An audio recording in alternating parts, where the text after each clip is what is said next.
I am not doing an exact replication of this painting. I threw in some different colors. I've gone after it a little bit differently. And so I am not trying to make an exact copy of this painting. Which is okay. I mean, I don't, what's the joy or fun in doing an exact copy of another painting? But as I look at this, right, I like the crow to have a little bit of a blue tinge. And if you look in the reference picture I have up here, it's just I prefer the blue. So I'm going to come in here and I'm going to do a blue wash over the top of my crow. Okay. All right. And one of the things I told y'all I was going to show you. Let me do the blue wash first, and then I'm going to show you a little tool I brought with me. That's fun and exciting. How many of y'all have ever seen a mouth atomizer? Yes, you know. Oh, what? A mouth atomizer. Yeah. Oh. I'm not sure. You can use a straw, is that right? I've never seen anybody use a straw. All right, so I'm just coming in here, and I'm going all the way back in and doing a very light blue wash over the top of this guy.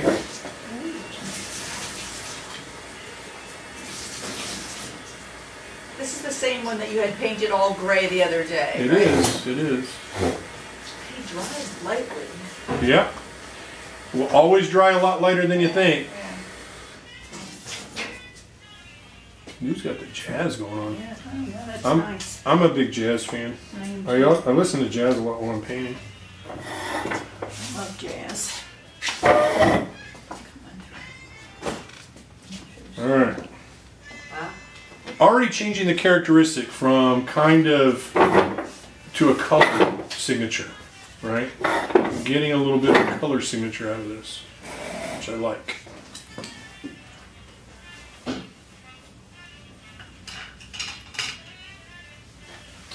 So, at our last meeting, Sue brought a painting in, and she was asking questions, you know, basically looking for critique at our last CBW meeting.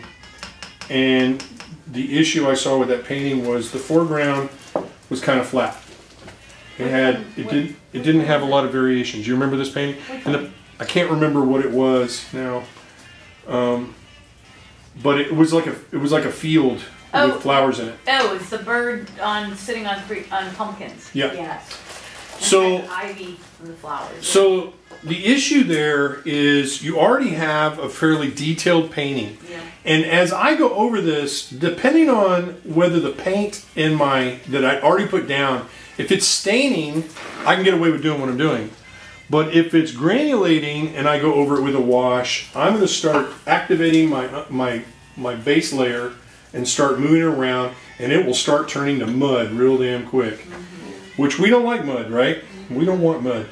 Another thing I see in this painting that I like a lot is I like some of this contouring. So I'm going to go in and put some of this contouring in here. I like these feathers right here to be a little bit darker, a little more shiny blue. And I think this belly down here needs to be a little darker with blue. So I'm just going to go in here and add some of this. This is still a base painting. It's not I'm not trying to make a finished, I'm not in here doing final work, I'm just doing underpainting stuff. I'm not even being that careful. This is just ultramarine. And it's still kind of it's not quite as blue as I wanted. I'm probably going to go over it again. And, you know, to kind of reinforce some of that blue, look at that. Ooh. Ooh. Is that phthalo or? Nope, it's just ultramarine blue. Ultramarine. Wow. It doesn't look it at all. Must be a different brand. Yeah. It's just Daniel Smith, ultramarine blue. Oh, Daniel Smith. All right, we're gonna leave it alone. I don't want to do too much. And we'll let that dry. I can also come in here. I'm going to do Davis's favorite thing. Hello. I'm going add some blue in the background. And having a little blue in the background denotes what? Sky is coming through. Distance. Distance, yeah. Cooler. It plays a little, like I've got warms right in here, warm greens, playing against cool blues. And so anytime I can get a discussion going between temperatures in my painting, so much the better. It's going to make the overall painting a whole lot more appealing. If there is some sort of contrast, you know, we always want to set up a contrast, right? We also want warm, cold contrast. We want hard, soft, lost, found contrast. We want the diagonal. We want the vertical. Those are the things that play into making it a pleasant composition. It's like I'm trying to remember this guy's name, and I know this guy really well. I watch his stuff all the time. We're gonna go. I'm gonna do a little ultramarine violet, and so I'm putting a little bead in here into my cup. You know, this is gonna be awesome. You're gonna love this. And I'm gonna get me. I want a small brush because I don't want to. And you can do this on an angle? Hmm? Yeah, you can do it any way you like. Now I'm going to add a little water to my little cup.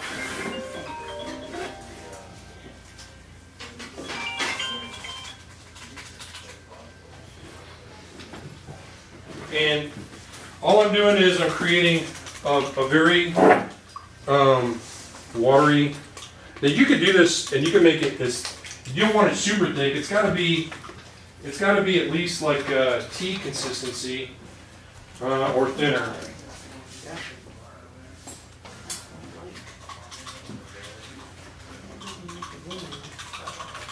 And this probably came out a little too thin.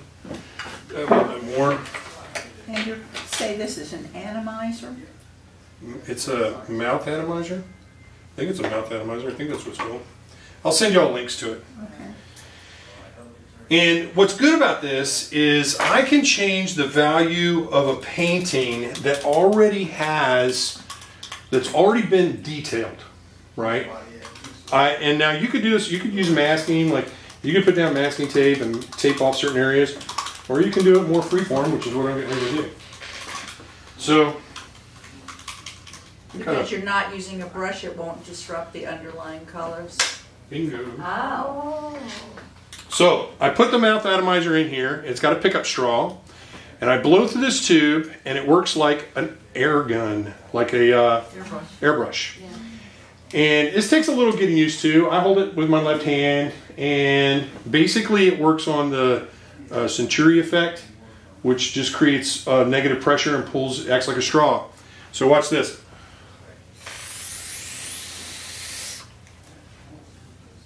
Mm-hmm.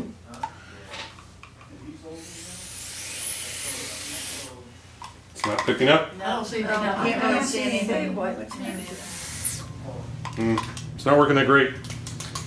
Fruit straw down it? How about straw? Straw's not going to help because you got to have both components. You got to have the top and the bottom, and they have to intersect right here in order to work. So you can't just put a straw in there and blow on it. Right. It's not going to make a bit of difference. Right. Can you suck it up and then blow? No, not unless you want a mouthful of. There you go. You got or did it blow out the water? It did. No, it's It did something.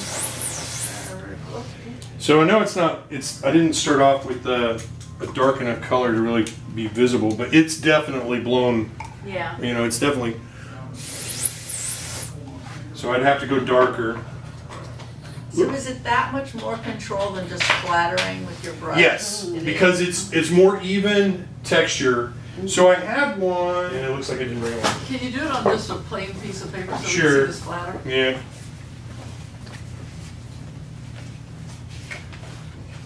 You got your bird sweat. Hmm? Your bird sweat. Yeah.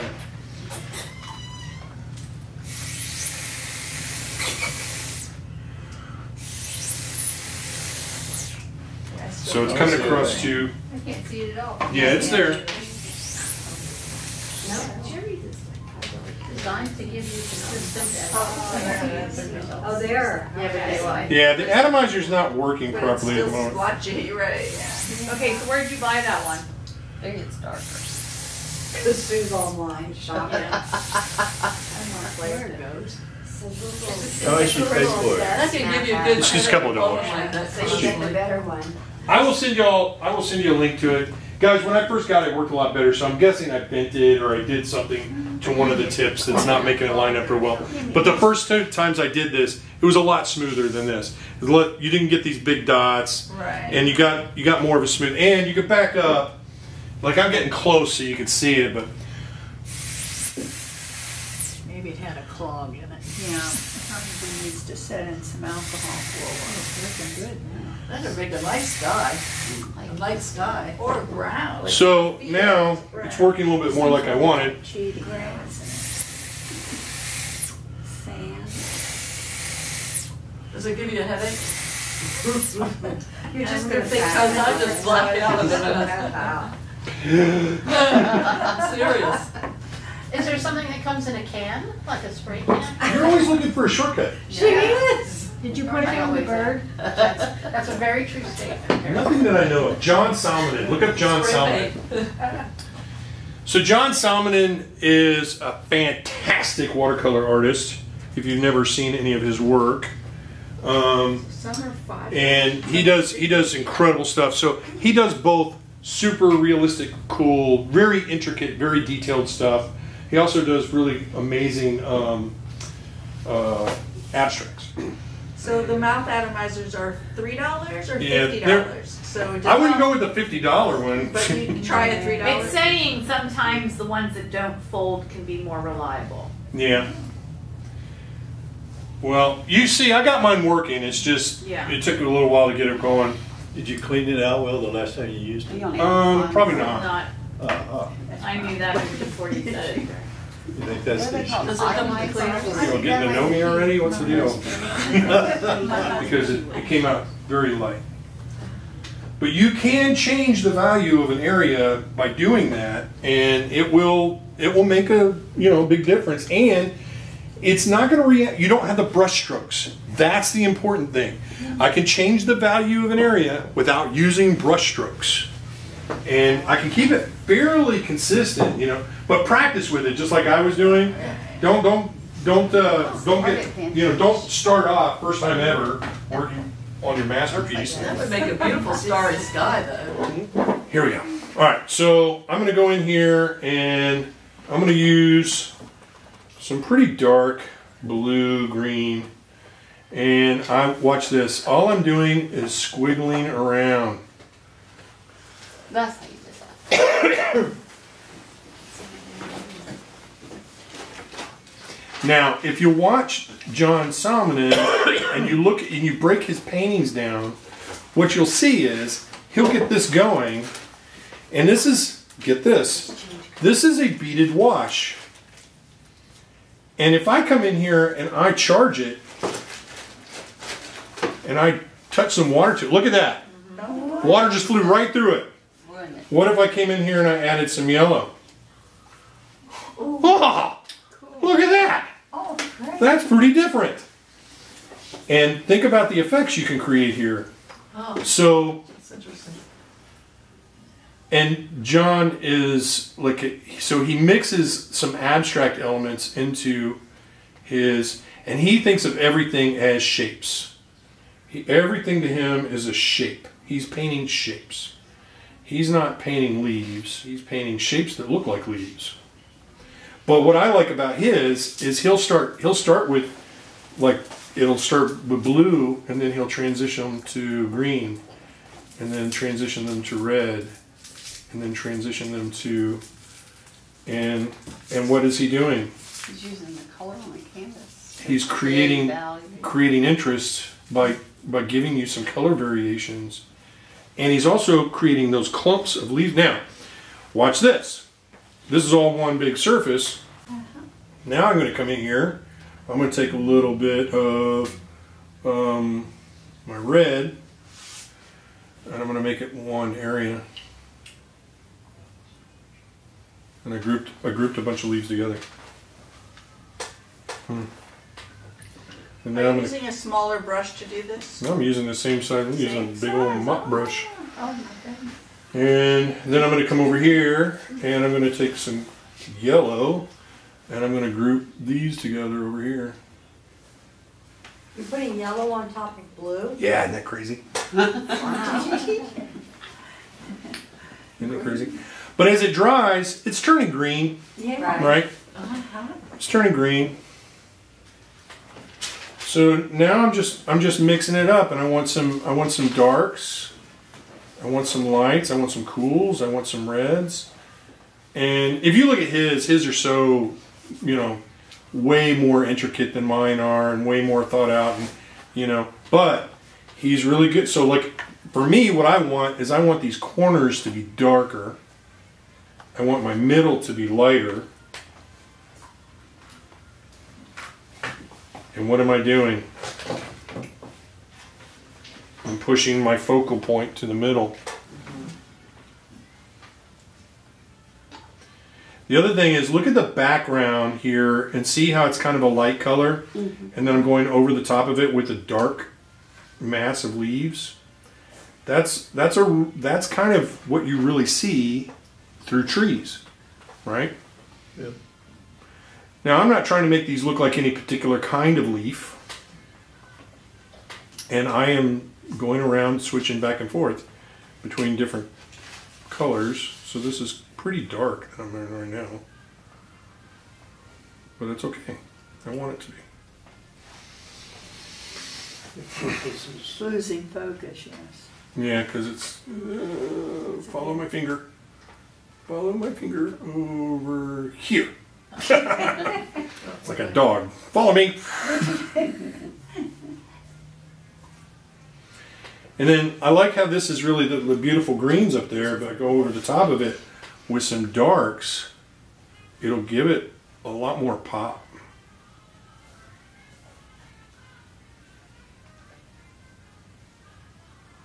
It gives it some dimension.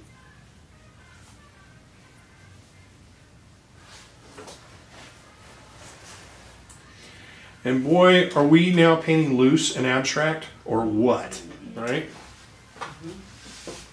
Now I'm going to come up here and I'm going to go with some really watery blue green, and I'm just going to do some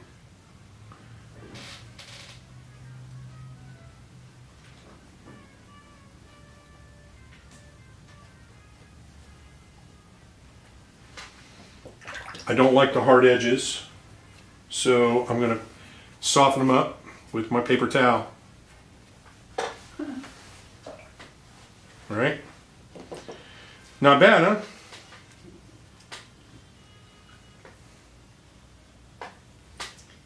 So can you add a thinner watery color to the squiggle, or will it make a bloom if you put it inside one of I've been those? doing it left and So right. It's even more watery than your original. Yes. I mean, you can see water running all through it right now. Right. I've definitely made it very wet, very, very loose, very, very purposely abstract.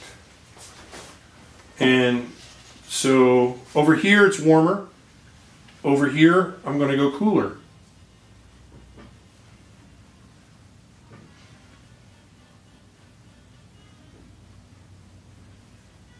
Why?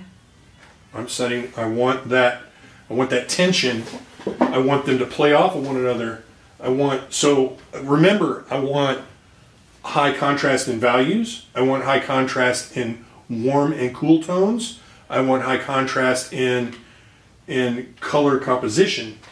So I'm looking for, you know, green plays off of red, blue plays off of orange, and on down the line, right? So I'm employing all of those aspects. But over here, I want to make this the cool part of my painting. Up here, I've already, right around this area is already my kind of warmer aspects with the gold green up there. So now I'm going into my dark blue greens. This makes it look like a jungle receding into the background.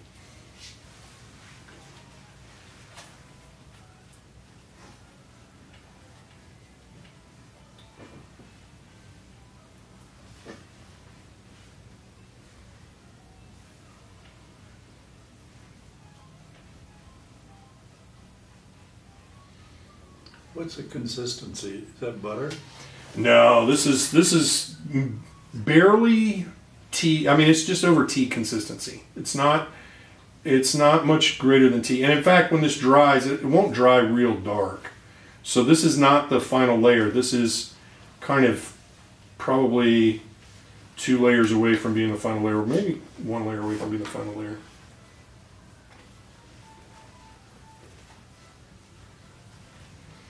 I like the light poking through there. That's kind of cool. I'm gonna leave that alone. The yellow right in here. It's kind of cool. I like this drip. That's really cool. And look, I'm playing up into my bird. So now I want to do the bird. I want to get the feathers done. I want to finish the bird before I go anymore, because I'm going to do something over the top of the bird and kind of put the bird not in the most foreground, but kind of just kind of almost mid-ground, right? But I got to do something over the top of it to make that happen. So now I'm going to come in here with some of my brand new brushes that I'm going to play with.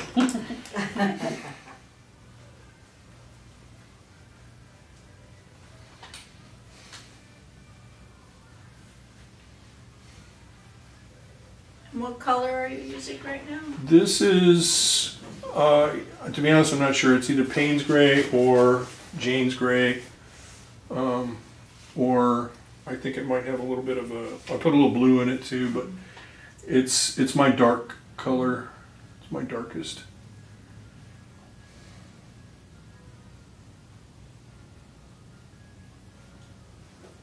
You're using cream? A cream base? Yeah, this is probably closer to cream for sure.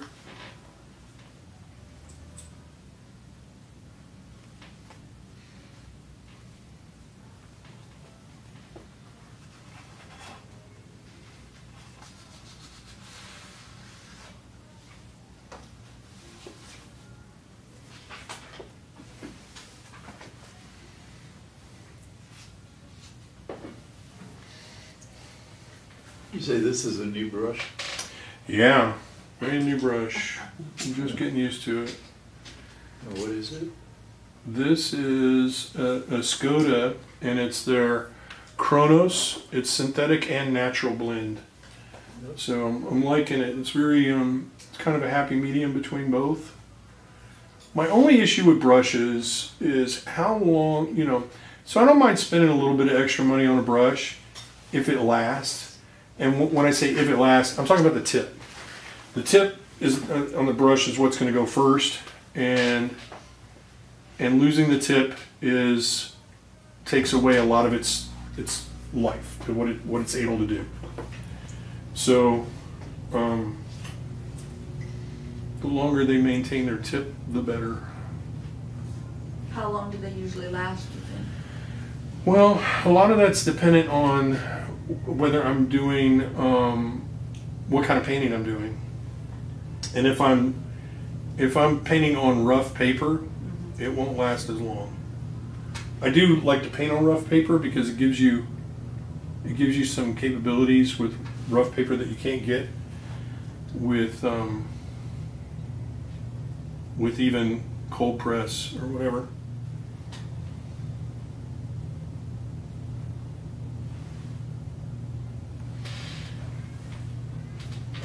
And I'm just looking for some feather textures in here. I'm not looking for it to be perfect. The head on this bird is kind of scraggly anyway.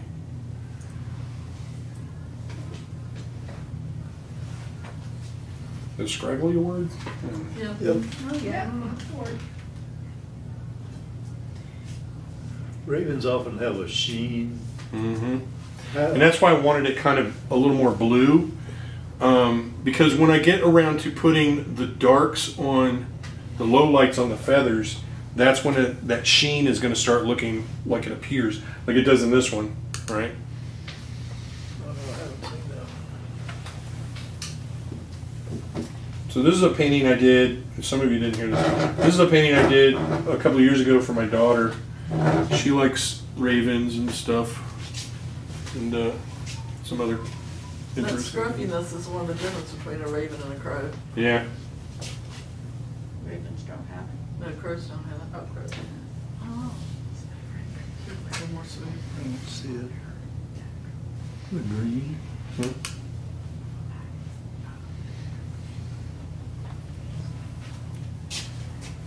So I'm coming in here, putting some, these are all my lowest, emphasizing my shape of the head.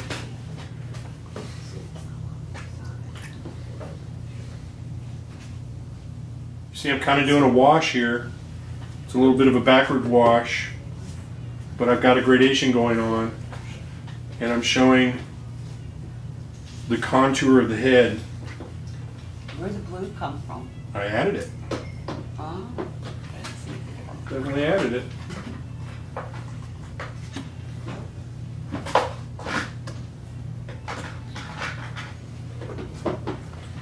So now, if you look, this whole area, it's all a wash. It is a wash. I just connected it all together. I'll let that dry. I can come back in and put a little bit more feather strokes over the top of it and make it a little more scraggly when I get done with it.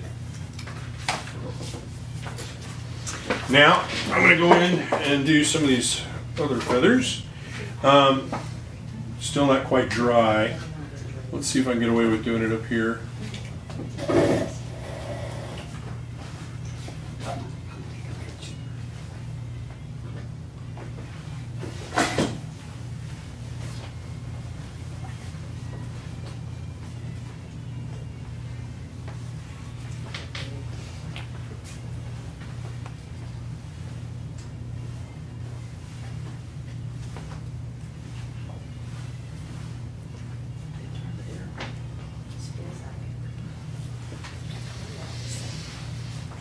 I'm still waiting for this area in here to dry a little bit more. I think it's dry enough to start working on it. Okay. So we want there to be a little bit, and I gave some of you this critique where it was hard to tell the modeling of your feathers. And this one, I mean, not every painting needs feathers, you know, that you can pick out. But this particular painting kind of depends on it. I think those of us that did the black pros is going to be the same kind of dependence. It helps, is what I will say. It helps. Because you can't really see.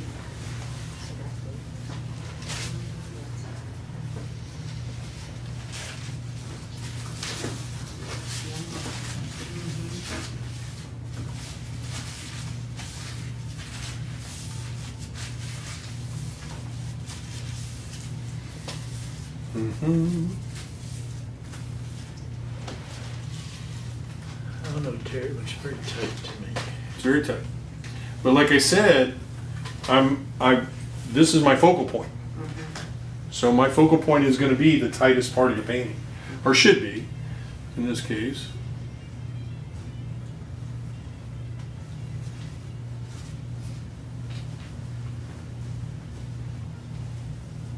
Confident strokes.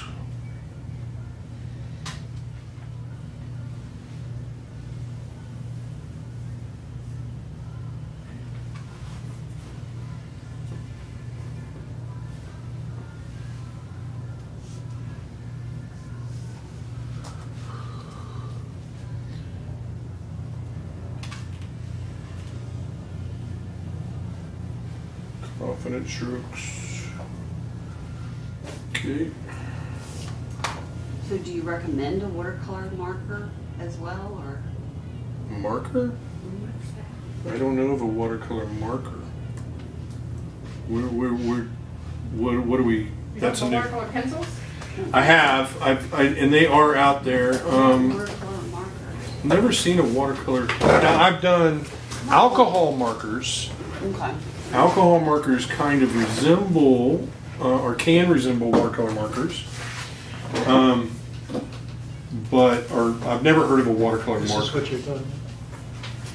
Yeah. Watercolor pen kind of. Are you talking about like a water Yes. pen? Yeah. Yeah. Yeah. I mean, I've used them on Various colors. like if I'm out and about and I don't have like access to water or whatever. I do have a couple of those in my travel kit. They look more luscious, like fresh stroke. I'm putting a little bit of a gradation under these feathers here to make them look a little more dimensional.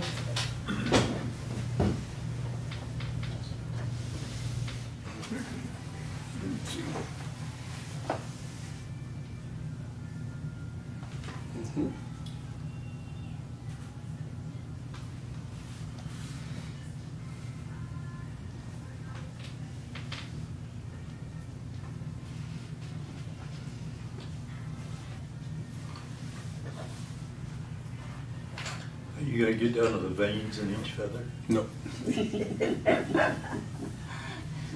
I detect a note of sarcasm in there. Well, wouldn't it help with your I detect a little bit of. specificity? Because this is your area of interest. It could, but I'm not going to go that deep. I'm not trying to make it that detailed. That's your call, right?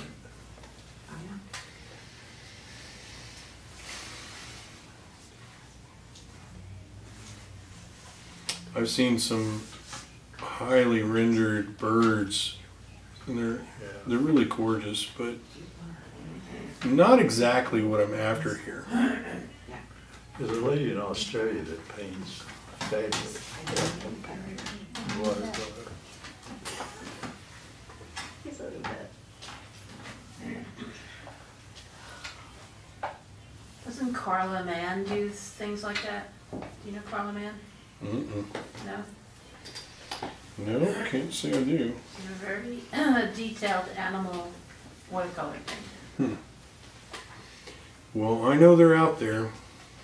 So Terry, talk us through when you're doing this. Are you considering when you're putting these lines in that you're creating shadows, or are you just outlining the feathers, or what are you thinking when you're doing So right now, in some cases, I am just outlining feathers. Yeah. But in other cases, what I am trying to do is put a slight gradation underneath Yeah. the feathers to show some depth. Like I want this to look like a stack of feathers. Right.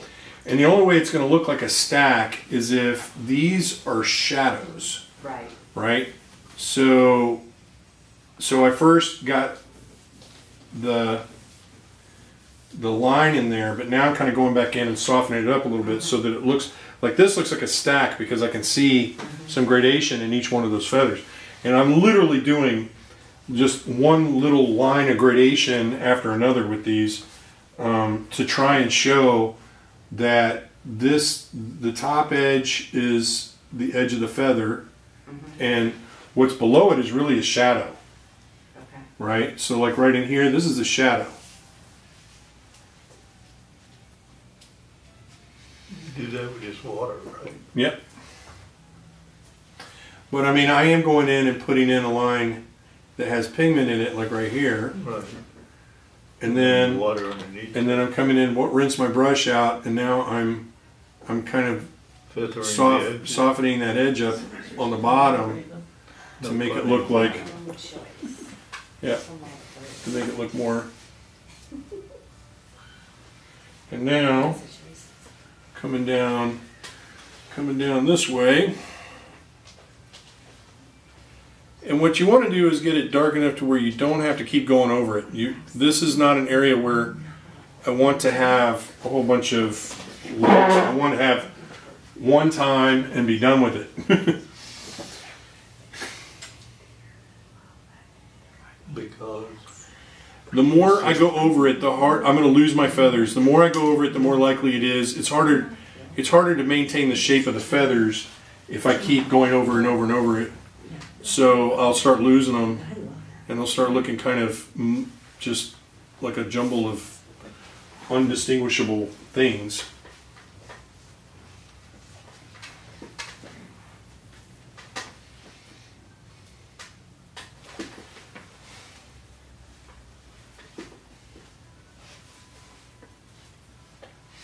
Okay.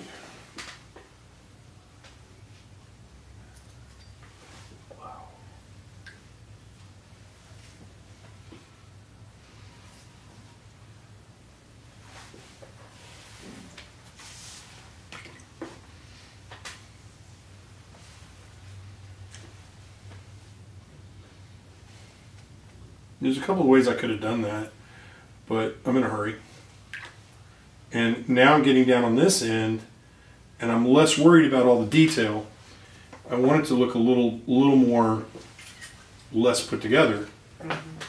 And so now I'm getting a little more. Now even over here, I'm still stayed pretty tight, but on this one, I'm kind of going a little bit more loose on this end, and I'm not worried about it.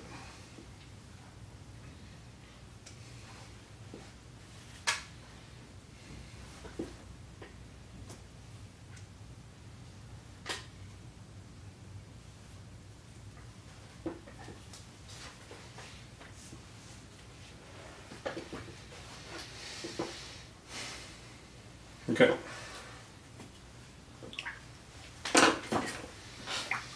Is this supposed to be a nighttime scene, or is it a... Yeah, day probably with like the a moon dusk shining? sort of scene, you know, getting late in the day kind of thing. I wasn't trying to go and make it a complete nocturne. I was just trying to make it a less,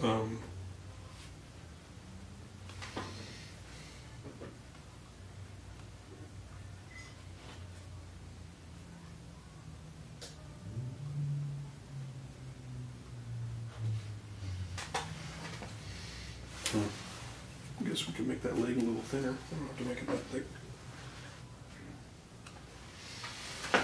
Okay. And I'm not worried about like all the bleeding that's going on. I'm not even gonna clean it up. Now I'm gonna come in here and I'm gonna go get some ultramarine and get some Payne's Gray. Make myself kind of a darker area. I'm gonna throw in a little green. This is a little, really, it's kind of phthalo green. And I'm going to do this whole area back over here. In my other painting, this was warm.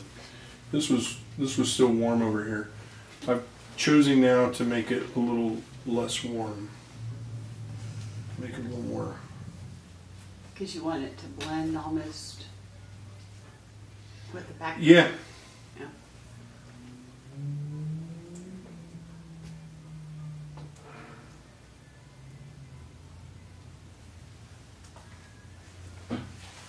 But you're gonna keep the upper right also cool, but loose, upper right? Yeah, probably keep it a little more washy and make it a little less. I'm going a little bigger with my patches here. Gonna make this, so if it's darker, then it's gonna appear more in the foreground than if I make it lighter. So, let's see, I'm gonna go with,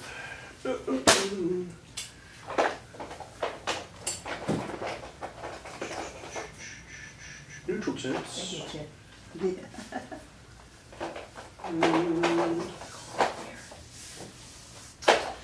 Let's do some neutral tints. Let's throw in some of that. I like the ultramarine violet. Let's try that. Is neutral tints a term for the type of paints they are? Yeah. Neutral tint is a paint itself, is a Okay, color. okay. Yes, this is neutral tint. Neutral tint is a dark gray, and it's kind of on the purple side. If you filter it, if you So I bought this, but to make it purple, you just add in purple with the neutral tint? Color to it. Oh, okay. but neutral tint all by itself can be used to darken almost any color. Oh, okay. That's why it's called neutral tint. Oh. Because the concept is you can add it to most colors and darken them up.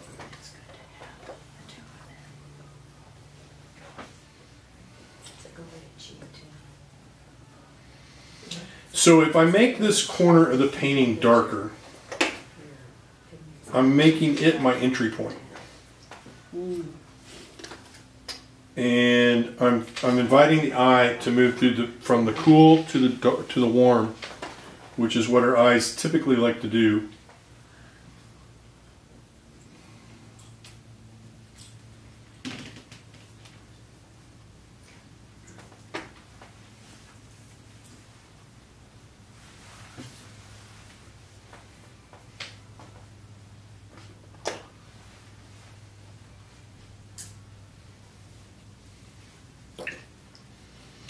Now I'm gonna water it down a little bit, get a little more loose.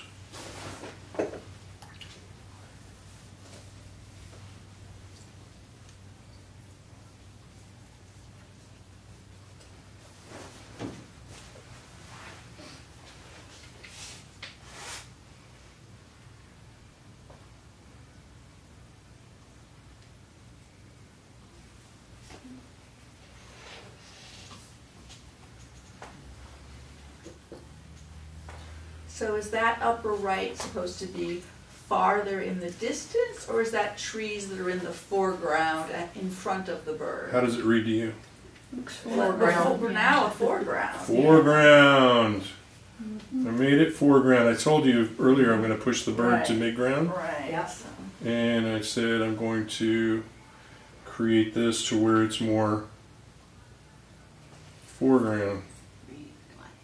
So I'm only looking at monitor, but when I'm looking at the monitor in the bottom right, It looks it's so dark. It's black as a. Yeah. It doesn't look like that in person. And look how I got the gradation going here, Yes, yes. up this whole thing, right? That's what I want. I want it to look like a whole piece Right. that's connected, but I also want to give it all these, intricate little shapes to play with. And now, because this is darker and it's all one piece, this looks like a tree in front of this other tree, right? In front of this tree. And this is my dark cooler. This is my dark warmer. Okay. But do you feel like it's competing with the head of the bird for Yeah. the focus? Probably. Probably more than I want it to. Oh, okay. It creates a scene though, rather than just a portrait. I love that. I can't see it on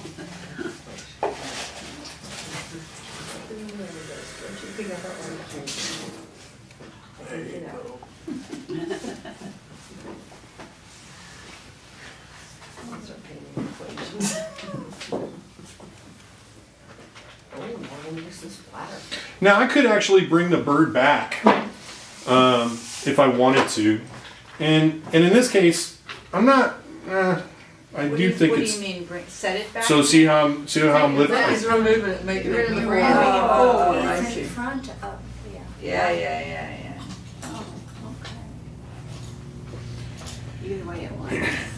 That's what I mean But by he puts what did it I in do? and stuff. I just created what? What do you call it? Lost edge. Lost edge, yeah. Now my bird has a lost edge.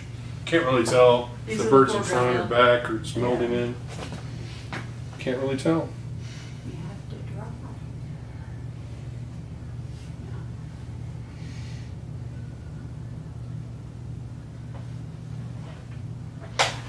What I do like to do is at this stage back up from it a little bit, look at it from a little further away. I think this area is a little less defined than what I want it to look. But not bad. I'm gonna let it dry, and then what I might do is come back in and pull the bird forward again. We'll see.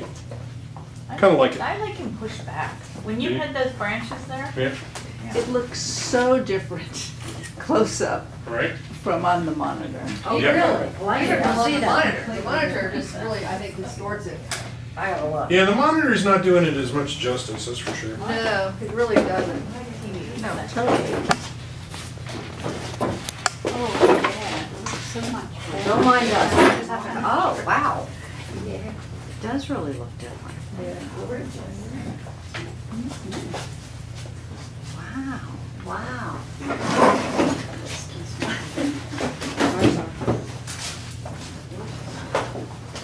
Yeah, it's the light in here that makes it hard. Sorry. I just have to stick my head in there.